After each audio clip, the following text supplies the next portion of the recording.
6 August 2021. Current time 2:22 p.m. Pacific Standard Time. One of the things that I have an interest in doing is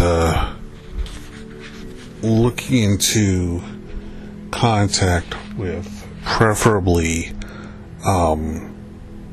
alien extraterrestrial beings of the friendly variety. Not all of them are bad, not all of them are good, but the preference for me is the good guys, if you will.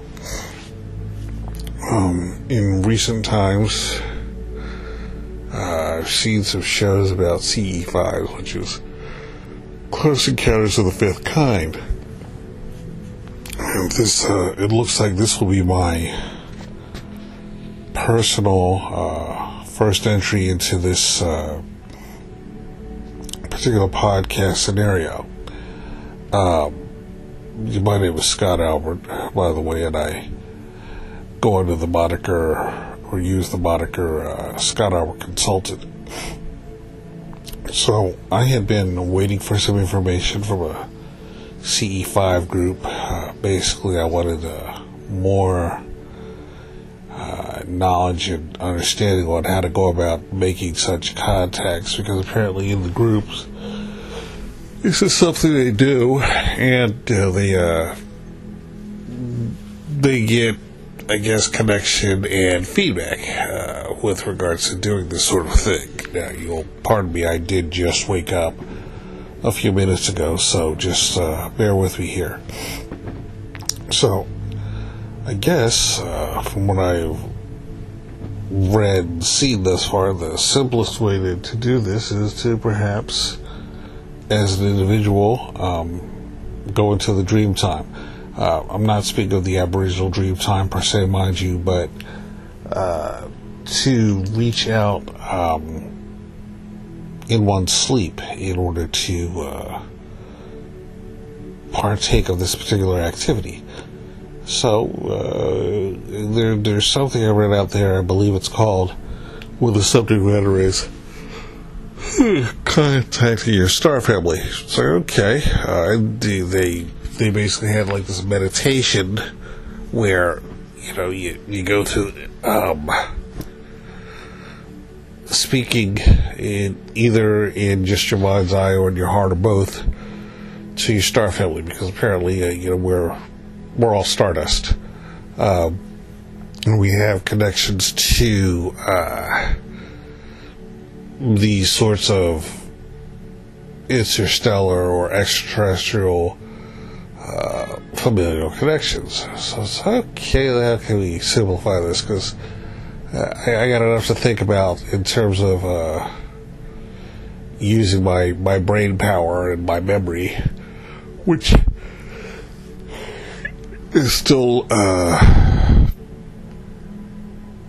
I'll just say, under repair.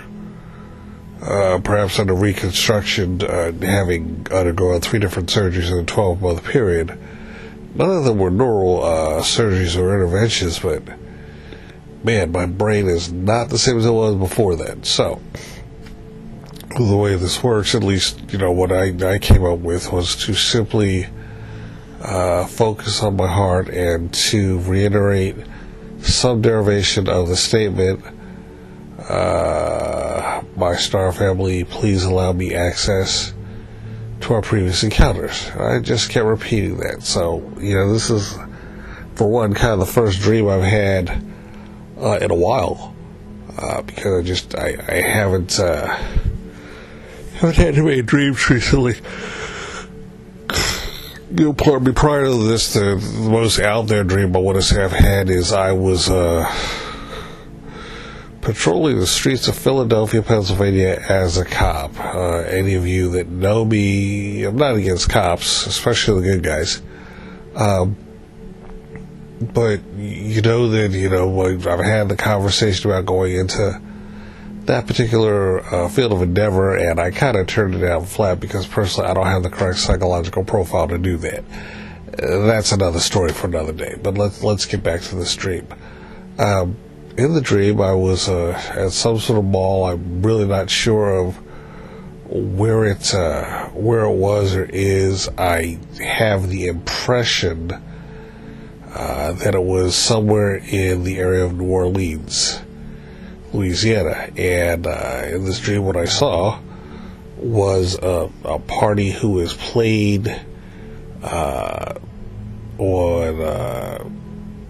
I want to say NYPD, the TV shows. He plays the Lieutenant Arthur Fancy, and I believe his, goodness, I'm sorry, I'm still a little sleep drunk here. Not drunk from booze, mind you, just waking up. I want to say the character's portrayed by Jeff Daniels. And, God, I sincerely hope I got the name of the actor right. I'm not trying to be disrespectful. But, we're out and about, some sort of, general kind of party down in that neck of the woods, and there's a ruckus, and, this gentleman, this cop, who's, from New York, is out and down on business, and this is this kind of a smallish type of scenario down there in terms of where the place. It wasn't, I don't think the word is proper, but it was in the vicinity, out in some of the backwater type towns, and there's a sudden gathering of law enforcement officials because some sort of ruckus broke out. This gentleman is utterly unconnected to the matter, but somehow gets swept up into the matter, and he's arrested. He's taken into custody, at least. And there's some individual making complaints about these kids. Basically, they're like modern day hippies, but they're not clean and presentable enough to many of the local merchants. So the cops are called, and this individual is taken into custody. And I was like, good Lord, man, this is 2021. What's going on with these people? I don't know if it's the next day or the same day, but I encounter some of these kids, and, aside from the fact that they might use patchouli to substitute for bathing, or they're not dressed, basically, bikinis and shorts, and for the women, and bare chest men, and shorts, and etc. for the guys. They're just other human beings, as I'm looking at them. And one of them is a young lady who, what was her deal? Oh, she was barefooted. There was just a lot of debris and glass on the ground, and she has to go use the facilities, but she's afraid of getting her feet cut. I was like, that's reasonable. So it's like, miss, she's like, yes, you need a ride, a lift? It's like, well, the bathroom's just over there. That's kind of sure. No. I'll talk about giving you a piggyback ride. She looked at me sideways and said, well, that's okay. I mean, glad to help.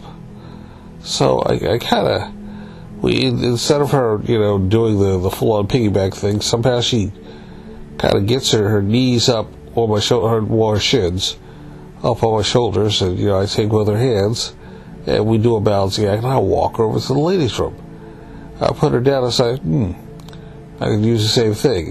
The restroom is just frightening. It's filthy. There's a freaking syringe in the sink, and this other guy walks in after me. I don't really think much of it. But as I'm washing my hands, this dude, sticks me in the neck with a damn syringe. Just like God knows where the hell that came from. So I wound up getting him, apprehending him, and, using like a paper towel or something. There were paper towels in this place, to grab the syringe, and I drag his ass out of the bathroom, and the cops are called. And before, they can start with whatever spiel they're going to pitch out, it's like, look, I'm just telling you here straight. went in to use the restroom, washing my hands. This individual stuck me with this in the neck. So what you need to do is arrest him for assault and give me an ambulance. And that really needs to be the end of it. I got some strange looks, suffice to say, but they did exactly, as I requested. So, well, thank you, gentlemen. Easily an uncomfortable situation. Even as a dream visitation, it's like, that was just weird. Well, the point of the whole thing is, I guess for one, you might want to be careful what you ask for, because you never know what you're going to get. But for two, with regards to CE5 encounters, using this per se as a method, I put it out there. I clearly got some sort of results, and I don't know if this is actually me at some future point, me at some alternate reality, or whatever it is. But again, my request that I put out there was, my star family, please grant me access to the memories of our prior encounters. That's pretty much it. So I'll go ahead and post this. I've been meaning to get back to post this sort of thing. It's probably been about a month since the last post of anything, but it's out there. So if you want to learn or hear more about this, there's a website. It's www.exitxray, P as in Paul, R as in Ralph, the number 3.com. I am Scott, our consultant, and I look forward to hearing your feedback on this particular encounter. As my pops would say, son, if you want to do something right, do it yourself. Looks like I'm the first person to make an entry in this particular post, and we'll see what happens. Thank you for your time and consideration. I wish you all wellness. Namaste.